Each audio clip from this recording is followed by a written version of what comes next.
Hello everybody, appreciate your time. Thank you for tuning in. I wanted to do a part 2 on this video, folks. All this crying that we're doing in the break room. Previously, I focused on the crying that we do when the business just not treating us fair in terms of the commission, or in terms of making us stay there all day when there is no need, in terms of not bringing in enough traffic. Many different things that we can cry over that we know aren't right. But let's focus on the crying that we do from the aspect of the customer. Here's one for you. You spend 2 and 3 hours with that customer, and they come back when you go to lunch. They wait till you get off, and then they come and shop with someone else. They shop on your off day after you've given them your card. They have your number to call you, and they buy from somebody else. I mean, it's a big purchase too, or at least $200 or plus commission. You go in the break room and you start crying again. I don't know what's worse. You're crying, or they're lying. Which one is worse, folks? The idea of you're crying is more annoying. We can control us, although we can't control the other person. So we have some big time sales tactics to get the customer and keep them engaged, and to stop them from doing all this nonsense and all this lying that they're doing, and the idea that they're not being loyal to us, folks.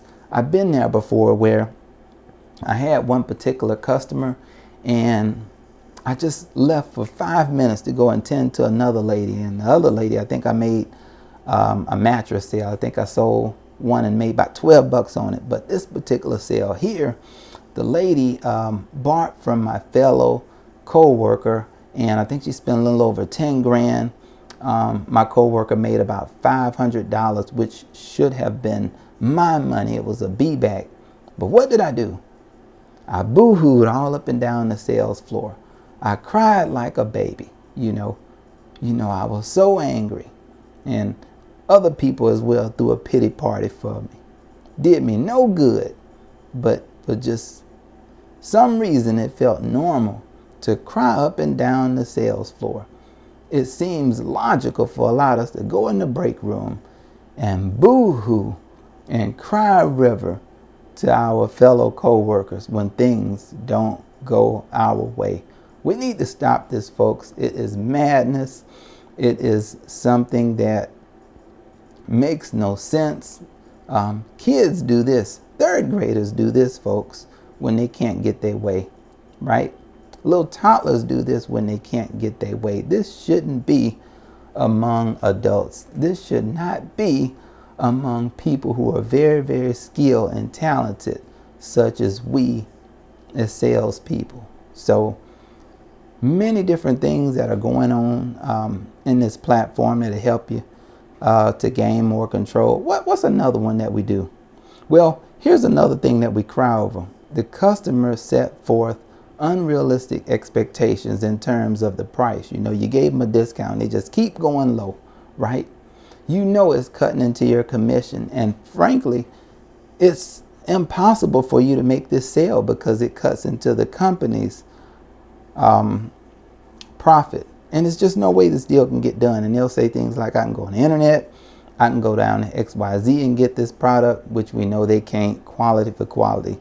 But they frustrate you to the point that where you go back in the break room and you do more whining again. You do more crying to Bill. You do more crying to Susan. You say, I just don't know why they don't want to buy it. I just don't know why they keep talking me down. And you talk about the analogy. If you go into the grocery store, a loaf of bread is the price of a loaf of bread. You don't talk the grocery store down. Blah, blah, blah. You talk about how they go into Walmart and you say you don't talk Walmart down. Blah, blah, blah. Well, the point is they're not going to buy unless you get them what they want, or you can paint a good picture on why the price is what it is, and everybody's paying that price for it. Makes you no reason to go in the break room and boo-hoo and cry about it, folks. So you must do something different, folks. This platform will help you big time. Here's another one. How about this one right here? They cry to you about the interest rate. Nothing you can do about it. That's their credit that they ruined. That's their credit. That's their problem that they hadn't paid anybody in 10 years. You know, they didn't pay their medical bills. They hadn't paid their last car payment. They hadn't paid anybody. Now they mad and they want to pitch a fit because it's 20 and 25% interest. Nothing you can do about it. And they go and say, well, I can get this cheaper here, or I can get this at a better interest rate here. And you tend to believe them. And again, leaving you frustrated, and you're fighting ghosts, trying to help them. The ghost is the person they say they can go to, or the business they say they can buy from, which we know that they can't. You know, it's the same everywhere they go, but they tend to frustrate you, leave you going back to the break room, crying like a puppy dog. And we also do this, folks, when they buy from somebody else and they buy from another company after we've spent time and effort with them again. What do? You know, I don't know if you've done this, but a lot of us done this. We wish the worst for them. We say, yeah, you bought that car. I hope it fall apart. You know, you bought that piece of furniture or that mattress. I hope it crash in on you because I spent all that time with you. You may even go into the spiel of karma is a you know what. You may even say you're going to reap what you sow. Blah, blah, blah.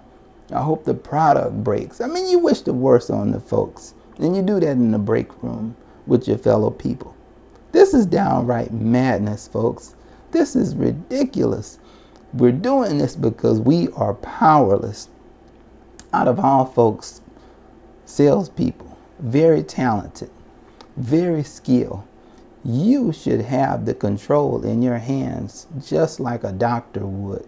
The doctor has the control. When you walk into the office, they set the appointment, they do all these other things. Well, people helping them, of course, but the control and the ball is in their court.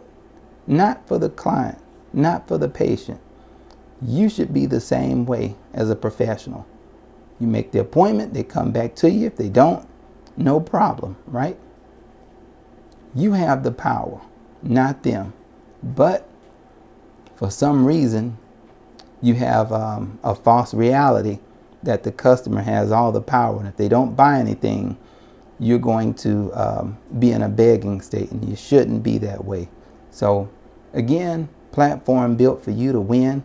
Many different tactics to keep the customer, to retain the customer, and also make some compensation when the buying process sometimes is just impossible. So hit that subscribe button to learn more if you're not a member already. Leave me some questions, comments down below if you need some help. All right, so signing off.